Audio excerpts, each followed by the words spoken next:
नमस्कार। आकाशवाणी जयपुर अजमेर से प्रस्तुत हैं प्रादेशिक समाचार।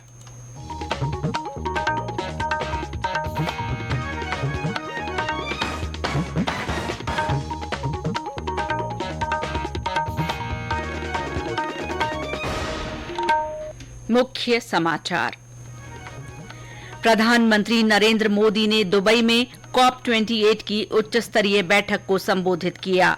कहा, भारत जलवायु न्याय और ग्रीन क्रेडिट जैसे महत्वपूर्ण मुद्दों का समर्थन करता है। राज्य में मतगणना को लेकर सभी जिलों में तैयारियों की समीक्षा की गई। विश्व एड्स दिवस पर जिलों में जागरूकता कार्यक्रम आयोजित और प्रदेश के कई जिलों में ठंड के साथ कोहरे का असर।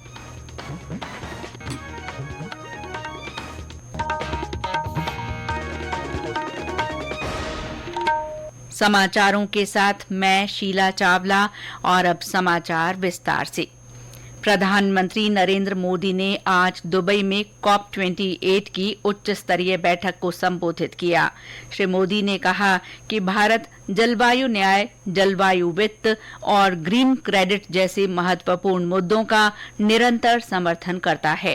प्रधानमंत्री ने सामूहिक प्रयासों पर बल देते हुए कहा कि मानवता के कल्याण के लिए इस मुद्दे पर सभी के हित और सार्वभौमिक भागीदारी सुनिश्चित करना आवश्यक है।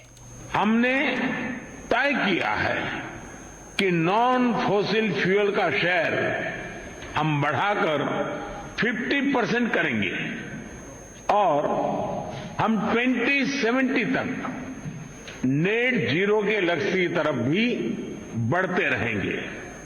फ्रेंड्स, भारत ने अपनी G20 प्रेसिडेंसी में one earth, one family, one future की भावना के साथ क्लाइमेट के विषय को निरंतर महत्व दिया है।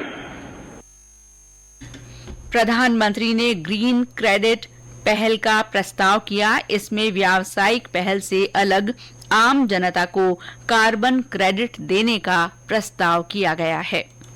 आज मैं इस फोरम से एक और प्रो प्लैनेट, प्रोएक्टिव और पॉजिटिव इनिशिएटिव का आह्वान कर रहा हूं। यह है ग्रीन क्रेडिट इनिशिएटिव।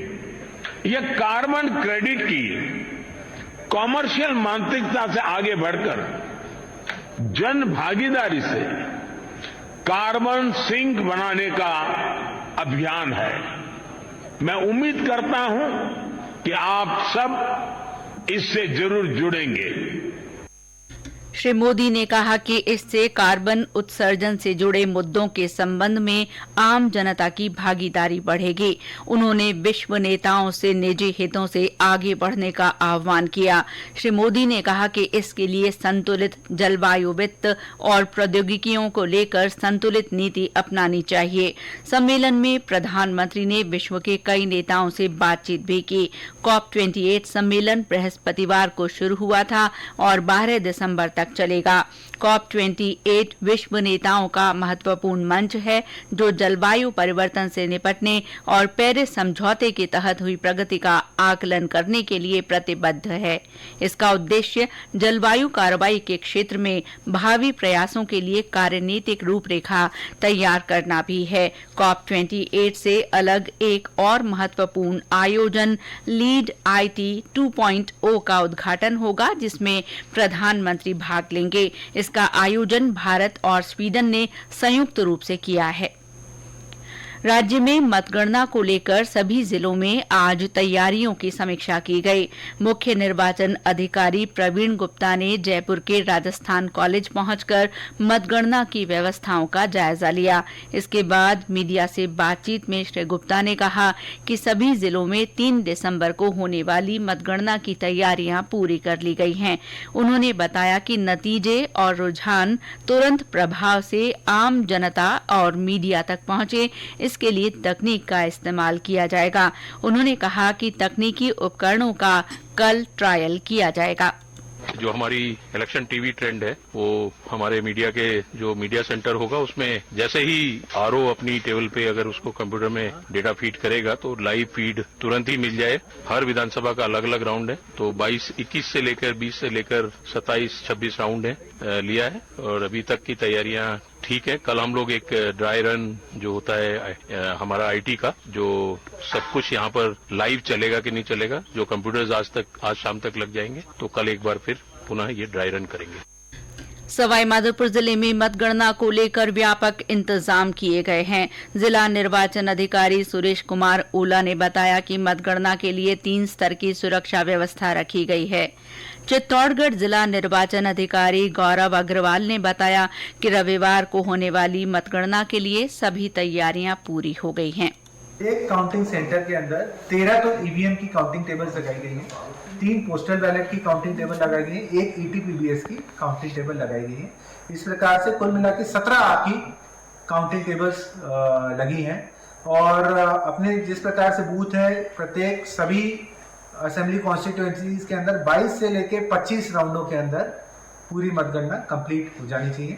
अपने कुल मिला के लगभग 9,300 पोस्टल बैलेट्स भी होंगे जो कि जो है 5 विधानसभा कॉन्स्टिट्यूएंसीज के अंदर आएंगे, उनकी भी काउंटिंग की पूरी व्यवस्था की है।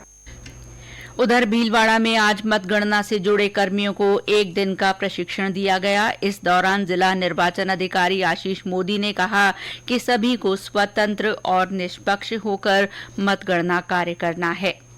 आकाशवाणी समाचार जयपुर की ओर से श्रोताओं को विधानसभा चुनावों के परिणामों की ताज़ा जानकारी देने के लिए 3 दिसंबर को 10 विशेष बुलेटिन प्रसारित किए जाएंगे। उस दिन पहला 10 मिनट का विशेष बुलेटिन राजस्थानी में सुबह 8:50 पर प्रसारित किया जाएगा। इसके बाद सुबह 10:30 बजे, दोपहर 12:30 और 2:30 बजे, शाम 4:30 बजे तथा रात 8:30 बजे राजस्थानी में 5-5 मिनट के विशेष बुलेटिन प्रसारित किए जाएंगे।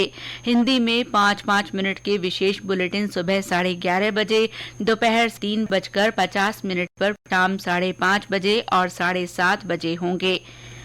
इसके अलावा चुनाव परिणाम विश्लेषण पर रात 9:15 बजे से आधे घंटे की विशेष चर्चा प्रसारित की जाएगी। गृह मंत्री अमित शाह ने कहा है कि देश को सीमा सुरक्षा बल पर गर्व है, जो अपने साहस और शौर्य से देश की सीमाओं को अक्षुण्ण रखता है।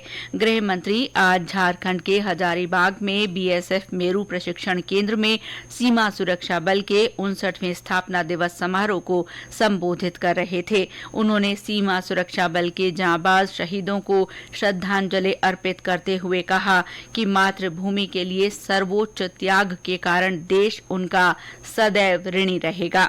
प्रधानमंत्री नरेंद्र मोदी और गृह मंत्री अमित शाह ने सीमा सुरक्षा बल के स्थापना दिवस पर सभी जवानों और उनके परिवार के सदस्यों को शुभकामनाएं दी हैं।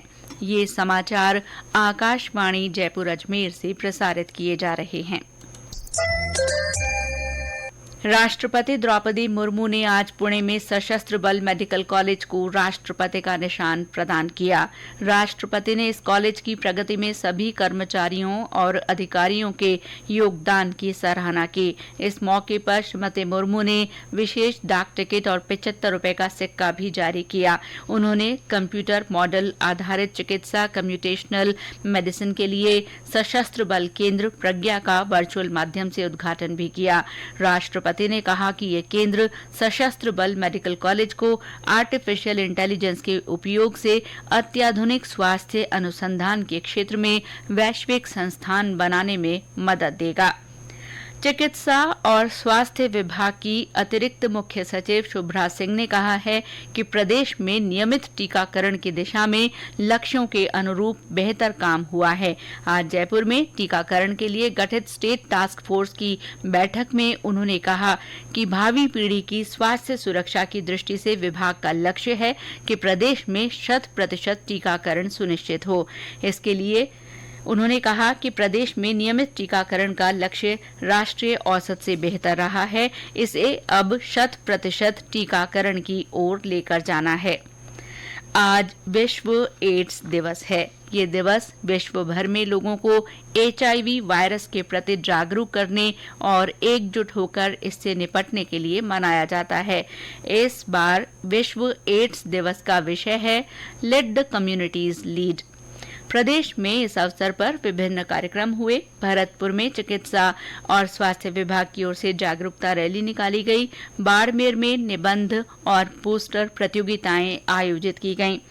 भीलवाड़ा में सामाजिक संगठनों और रेड क्रॉस सोसाइटी के ओर से लोगों के लिए जागरूकता कार्यक्रम किए गए। बीकानेर में जिला कलेक्ट्रेट परिसर में रंगोली बनाकर जागरूकता का संदेश दिया गया। टोंक में विश्व एड्स दिवस पर मालपुरा के महाविद्यालय में जागरूकता कार्यक्रम हुआ, जिसमें प्राचार्य डॉक्टर विनोद कुमार ने राष्ट्रीय सेवा योजना के स्वयंसेवकों को शपथ दिलाई। उदयपुर में चिकित्सा विभाग की ओर से सप्ताह भर चलने वाले कार्यक्रमों की शुरुआत हुई। पहले दिन सेंट्रल जेल में महिला कैदियों को एड्स के प्रति जागरूक किया गया। सवाई माधोपुर में एड्स के लक्षण, पहचान और उपचार विषय पर संगोष्ठी आयोजित की गई। और अब मौसम। राज्य के कई जिलों में ठंड के साथ साथ कोहरे का असर बना हुआ है। प्रदेश के कई जिलों में आज भी दिन भर बादल छाए रहे। वहीं सुबह शाम घना कोहरा होने से जनजीवन पर असर पड़ा है। कई जिलों में यातायात भी प्रभावित हुआ। ज्यादातर जिलों में दिन का तापमान सामान्य से 6 डिग्री सेल्सियस नीचे मापा जा रहा है। वहीं रात के तापमान में कुछ जगह बढ़ोतरी दर्ज की गई है। अलवर में सबसे कम 10.2 डिग्री और हनुमानगढ़ के संगरिया में 10.5 डिग्री सेल्सियस तापमान दर्ज किया गया। सिरोही में 11.4 और चित्तौड़गढ़ में न्यूनतम तापमान 11.8 डिग्री रिकॉर्ड किया गया। मौसम विभाग ने कल भी ज्यादातर पूर्वी जिलों में घना कोहरा छाए रहने की संभावना जताई है। केंद्रीय संस्कृति राज्य मंत्री अर्जुन राम मेघवाल ने आज नई दिल्ली में साहित्य अकादमी पुस्तक मेले का उद्घाटन किया। इस मौके पर उन्होंने कहा कि पुस्तकों ने राष्ट्र निर्माण में महत्वपूर्ण भूमिका निभाई है। साहित्य अकादमी पुस्तक मेला इस महीने की 9 तारीख तक चलेगा। और अंत में मुख्य समाचार एक बार फिर।